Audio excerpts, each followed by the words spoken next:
दोस्तों नमस्कार, मैं पवन कुमार आपका स्वागत करता हूं। मैं आज आपके सामने टॉपिक लेके आया हूं कॉन्वल्सेंट प्लाज्मा थेरेपी के बारे में, जो कि बेहद ही नॉलेजेबल टॉपिक है और अभी रिसेंट में बहुत न्यूज़ में चल रहा है।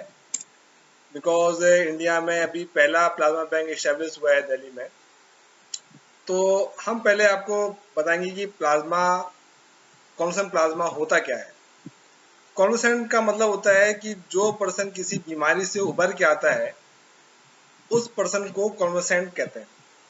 कॉन्वल्सेंट प्लाज्मा का मतलब वो हुआ कि प्लाज्मा अगर किसी ऐसे रिकवर्ड पर्सन से लेते हैं जो उस बीमारी से उबर चुका है, तो उसका प्लाज्मा में एंटीबॉडी डेवलप हो चुकी होती है, तो उस प्लाज्मा को हम कॉन्वल्सेंट प्लाज्मा कहते हैं। अभी प्लाज्मा क्या होता है? प्लाज्मा है हमारे ब्लड का एक पार्ट, जो कि अभी तक जो हम जानते थे आरबीसी, डब्ल्यूबीसी और प्लेटलेट्स हमारे ब्लड के पार्ट्स होते हैं, कंपोनेंट होते हैं। तो एक पार्ट हमारा प्लाज्मा भी होता है। ये प्लाज्मा क्या होता है? ये एक हमारा येलोइश फ्लूइड होता है ब्लड में, जो कि लगभग 55% पार्ट होता है हमारे ब्लड का। और इसमें हमारे जो कंपोनेंट हैं वो है वाटर, साल्ट, एंजाइम, सम एंटीबॉडीज और प्रोटीन्स लाइक एल्बुमिन। और इसका मेन जो रोल है हमारी बॉडी में वो ये है कि ये हमारे सेल तक जाता है, प्रोटीन, एंजाइम, हार्मोन्स को लेके, और वहां से उन सेल का जो वेस्ट होता है उसको लेके वो हमारे किडनी तक लेके जाता है, जो हमारी यूरिन से फिर बाहर हो जाता है। तो इस प्लाज्मा में हमारे ये रोल है। और इस प्लाज्मा में जो एंटीबॉडी है, अब हम उसको डिस्कस करेंगे कि ये एंटीबॉडीज आखिर क्या होता है। एंटीबॉडीज बेसिकली प्रोटीन है जो हमारे इम्यून सिस्टम जनरेट करता है। इनको हम इम्यूनोग्लोबिन प्रोटीन्स भी कहते हैं। और ये प्रोटीन्स बेसिकली जो हमारे डब्ल्यूबीसी पार्ट होता है ब्लड का, वो प्रोड्यूस करता है। तो बेसिकली होता क्या है कि जब भी कोई हमारे बॉडी में कोई एंटीजन, कोई पैथोजन, वायरस, बैक्टीरिया कोई जब बॉडी में इंसर्ट होता है, तो हमारा इम्यून सिस्टम उस एंटीजन को आइडेंटिफाई करता है। और ये आइडेंटिफाई कैसे होता है? ये होता है कि जो हमारे एंटीजन में मॉलिक्यूल्स और उसके जो प्रोटीन्स है उसको डिफ्रेंशिएट करके हमारा इम्यून सिस्टम उसको आइडेंटिफाई करता है एज ए एंटीजन। और जब ये एज ए एंटीजन आइडेंटिफाई हो जाता है, तो हमारा जो वाइट ब्लड सेल की बी सेल्स होती हैं, बी सेल होती हैं, बी ल्यूफोफाइट सेल होती हैं, ब्लड डब्ल्यूबीसी की जो स्पेशलाइज्ड सेल होती हैं, वो इस एंटीजन से अटैच होती हैं और फिर वो स्टिमुलेट करती हैं इसकी अपने जो एंटीबॉडीज को जनरेट करने का।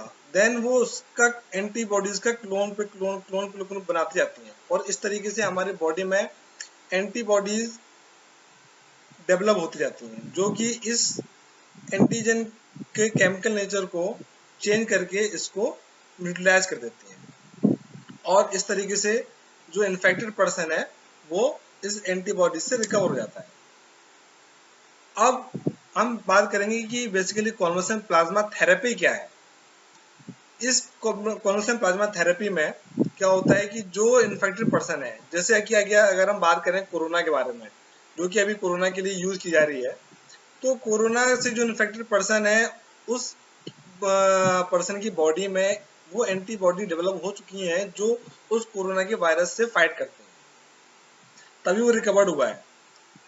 तो होता क्या है कि जब वो पर्सन रिकवर हो चुका होता है, तो उस रिकवरी से लेके उसके 14-15 दिन बाद डॉक्टर्स उसके प्लाज्मा से उस एंटीबॉडीज को रिकवर करते हैं। और जो रेस्ट ब्लड होता है, जो प्लाज्मा निकाल लिया, बाकी का जो आरबीसी, डब्ल्यूबीसी और जो भी सेल्स हैं, वो वापस से उस प्लाज्मा डोनर की बॉडी में डाल दिया जाता है। और ये जो हमने प्लाज्मा निकाला है, इस प्लाज्मा से हम फिर वापस से इसको और सेग्रीगेट करते हैं इसमें एंटीबॉडीज को, और इन एंटीबॉडीज को हम जो इन्फेक्टेड पर्सन है कोरोना से या किसी अन्य डिजीज से जिसके लिए भी हम उस प्लाज्मा थेरेपी को यूज कर रहे हैं, उस इन्फेक्टेड पर्सन में उसको ट्रांसफ्यूज कर देते हैं। और इस तरीके से उस जो इन्फेक्टेड पर्सन जो एंटीबॉडीज नहीं बना पा रही उसकी बॉडी, उसकी बॉडी में हम मैनुअली एंटीबॉडीज को डाल के उस पर्सन की बॉडी को रिकवर कराते हैं। So this is the concept plasma therapy जो आजकल अभी यूज हो रही है, और इसके लिए इंडिया में पहला प्लाज्मा बैंक इस्टेब्लिश हुआ है दिल्ली में, जो कि माननीय अरविंद केजरीवाल ने इनॉग्रेट किया था 2 जुलाई 2020 को। और ये प्लाज्मा बैंक इस्टेब्लिश की गई है ILBS Delhi, institute of liver and biliary sciences. तो ये तो हो गया हमारा क्या थेरेपी होती है, क्या प्लाज्मा होता है, इन सब के बारे में। अब एक क्वेश्चन आता है कि कौन ऐसे पर्सन है जो प्लाज्मा डोनर बन सकते हैं।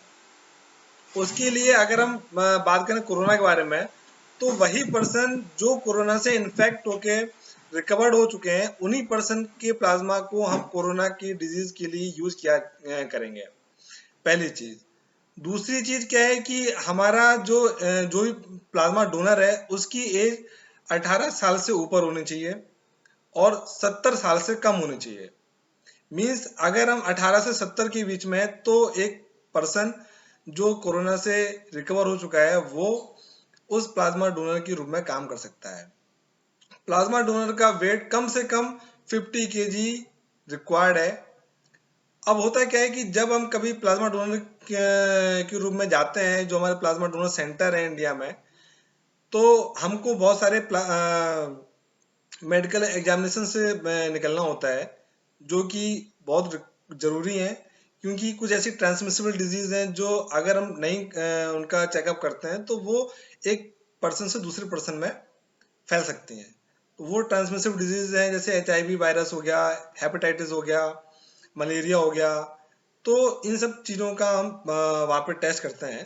तो यहाँ पे हमने टेस्ट का भी बारे में बताया है जो वहाँ पे होते हैं, जिसमें जो हमारे मेन टेस्ट हैं वो इसमें हमने डिस्क्राइब कर रहे हैं, जो है सीरम प्रोटीन, CBC का टेस्ट हो गया, और इसमें मलेरिया, हेपेटाइटिस B का टेस्ट हो गया, HIV का टेस्ट हो गया, मलेरिया हो गया, और एक ब्लड टेस्ट होता है जिसमें ब्लड के ग्रुप का टेस्ट करते हैं कि किस ब्लड ग्रुप का वो पर्सन है, डोनर है, रेसिपिएंट है, जो वो किस ब्लड ग्रुप का है, और उसमें एंटीबॉडीज का कंसंट्रेशन कितना है।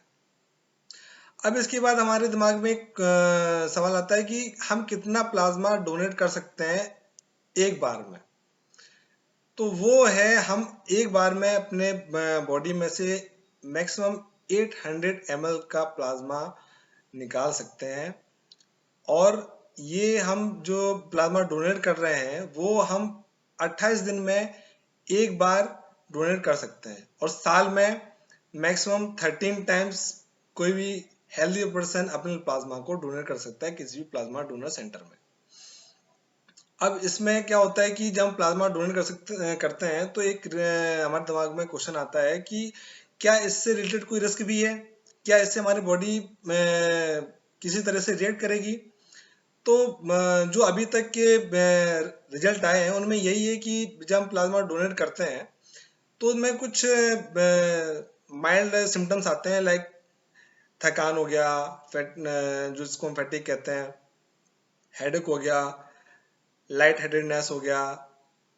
तो इसके लिए क्या होता है कि जब हम प्लाज्मा डोनेट करने जाते हैं तो डॉक्टर्स हमको कहते हैं कि आप प्लेंटी ऑफ वाटर या फ्लूइड जो है वो लीजिए, और एक दिन पहले भी आपको इस एडवाइस किया जाता है कि आप हाई रिच प्रोटीन और हाई रिच आयरन वाले जो फूड हैं उनको लें, और ज़्यादा फ्लूइड को लेने की कोशिश करें। तो ये हो गया हमारा सारा कॉन्सेप्ट प्लाज्मा थेरेपी के बारे में। अगर आपको हमारा वीडियो अच्छा लगा तो आप वीडियो को लाइक करें, शेयर करें, और इस वीडियो को सब्सक्राइब करना ना भूलें।